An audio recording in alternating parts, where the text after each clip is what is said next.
ฟังต่อแม่ตัวเมืองโมกุ่มปินฟุ้นลุ่งยอดจุกจอดปืนเมืองกว่างหันอยู่เลืองปืน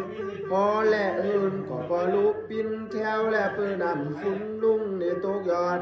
ขาบอดเสียงตึงสั่นเรียกขึ้นกายังก่อนพระจะรับแน่นอนเรียกปืนนำฟุ้นลุ่งตกยอดโคเปเสียงตึงสั่นผ่าเซอร์บอลหูปังนี้ปอและแม่ก็มาพูดจากันว่าใครสั่งเฮินงามก็ลังไม่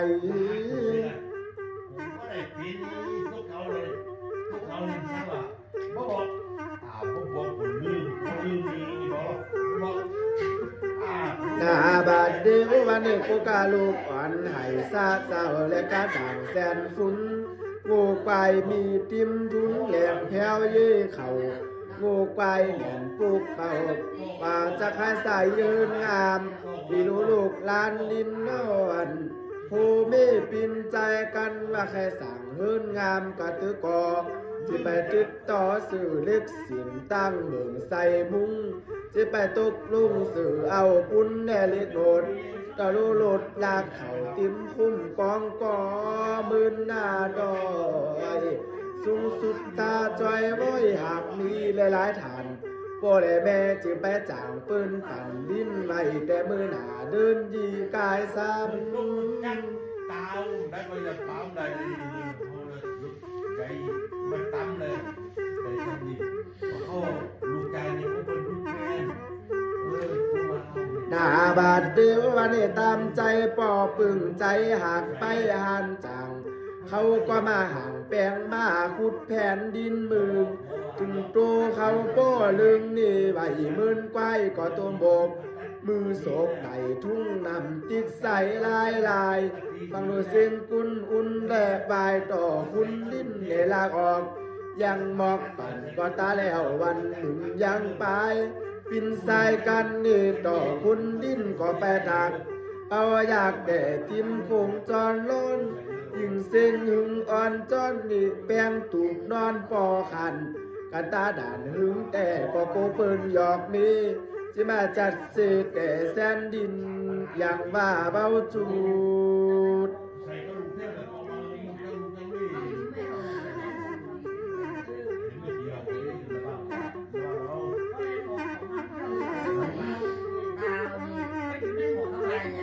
หน้าบาดเดียววันนี้จะมาคุ้มหมดขืนกากัน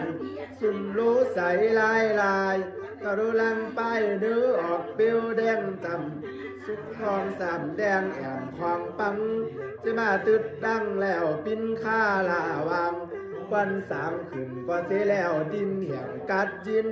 ปอก็จึงตัวลูกหลานดินแหล่ต่อคุณดินแหล่โยกออกเอาถอกแหน่นติ้มคุ้มปอมือนกำเป็นวิ่งกามันตกหลายเฮงอีปอเผือเยอะและเขาตันดินกี่ใดมาสั่นจึงแหงหินทรายอนาโตปออุ่นปินนี่มออุบายแล้วไปหาคุณกอติดต่อสื่อหรือว่าติดต่ออู่เขาแล้วลงกลางแต้มสูง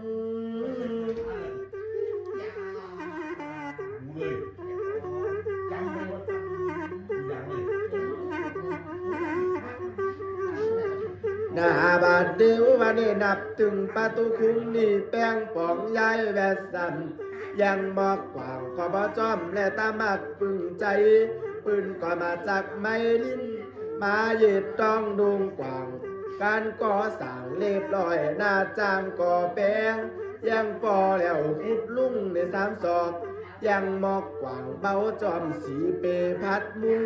ขุดลุ่งแล้วมากินสีฝ่ายดูง่ายแต่นี่รถมาพาดับนำใส่เป้งเองกันแล้วปุกปุ้นขึ้นไกลกุญใจเต็มปลายไต่มามันขาดแป้งเสาหลังพองก็มากุนเก้าด้วยสู้ลายทองปินกังปอและแม่ไปบอกวันปีน้องว่ามาปลุกเสาลื่นไปอันเจินเต่าตังคุณปอแม่บอกกันมาเจเขายามเจ้าว่าจะอุ่นตึกกลางขึ้นใครอายุจืนแสนปีเบามีการไข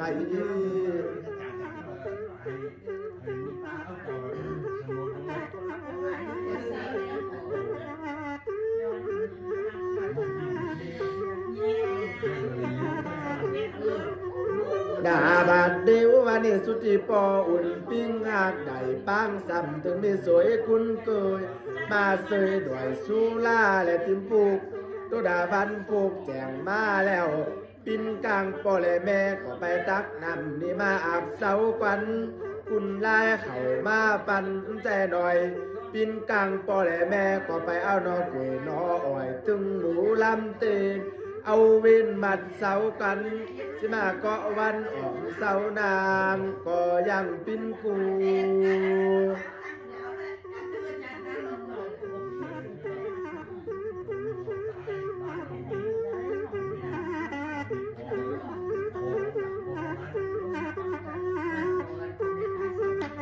หน้าบาดเดววันนี้เดือพ่อและแม่ใจโอสั่งเลื่นดีเผื่ออยู่มีใจพี่ไผ่สั่งนิยามีมาของสุขอยู่ต้องเฮินปังมั่งแกนตีคาไม่ได้เงินคำเต่าไหลมาในแสนโกดพี่พูดจอยกำนี่ตึงเกี่ยวกับแสงแย่งงามแล้วปลุกเสาขึ้นตังต่างพองก็มางำเอาหมอทุ่งนำพุดอาบเจ้าเฮินไหมลังงามปลุกเสาแบมยามหนาวและหักพอและกัดดังลื่นใหญ่กว่างปลุกอยู่จอนหน้าร้อนสดามาแดดจ้องแล้วสุกคุณเข่ารอมาก่อสั่งปลายปืนซ้ำอยู่หลายถุงจึงเอาหินและทรายสุกแก้มปุ้นมาล่อคันตั้งไตเล่นเป่งผิงกันไว้หันสางดูทอปิ้งปอแล้วมาวางขอบปองหันทองเสียงตึงซ้ำที่เขาจัดดูหมอลูกทอแต่ตุ้งเก้งขึ้นดัง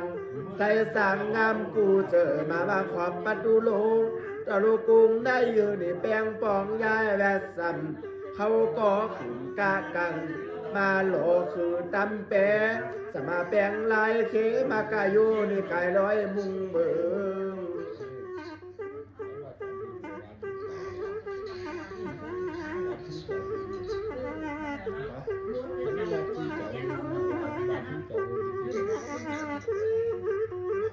ยังก็คำดีกว่าดัง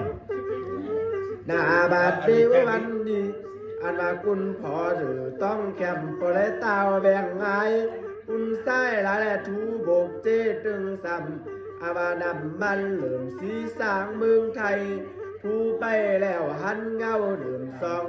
ใส่ปองแก้วตึงซ้ำให้เขาจัดดูหมอลูทอดแต่ตุ้งแจ้งขืนตังใส่สางงามกูเจอมาแป้งขึ้นได้หน่อยไก่จันสีขาวพร้อมสีแดงหลายๆอย่างซองปางขังเป็นลูกติงเมืองไทยอาว่าปออุ่นปิ้นนี่ไข่ซุ่มมุกและใจและมาแกงขึ้นได้มาแป้งเข่งตำพระเจ้าเดี๋ยวเลินก่อได้แป้งเย้าพินแหลงสะเทมานี่พ่อและแม่ก็มาซื้อต้องด้วยการเฮินเม่นจอนที่จะเลือหามือเกี่ยวกอดมันดีหาวันใจยาติที่หือปิ้นดีมุนมังจะปิ้นกลางแก้มดีกลองตั้งเจ้าหมูคุณกุ้งซาลายเข่ามาเฮินจิ้มทอดปิ้นกังแม่โคมาทอดน้ำตำถึงเอากอกมากมายายขอบโซร้ายหาแทนแม่ถายังยำหาดีหน่อยหาต่อจิตกำหายำถึงเดินคำในล้างใหม่หายำเมื่อเป็ดไก่แดงจิ้มเหล้าเขาลุ่นคือเลยเย่หายำเมื่อตีเมเจ้าบุญมีได้โบสหายำเมื่อพญายิมเจ้าโผดกันปันหมูงูควายหายำเมื่อพญามารเข้าตายก็ละปล่อยตุนพระเจ้า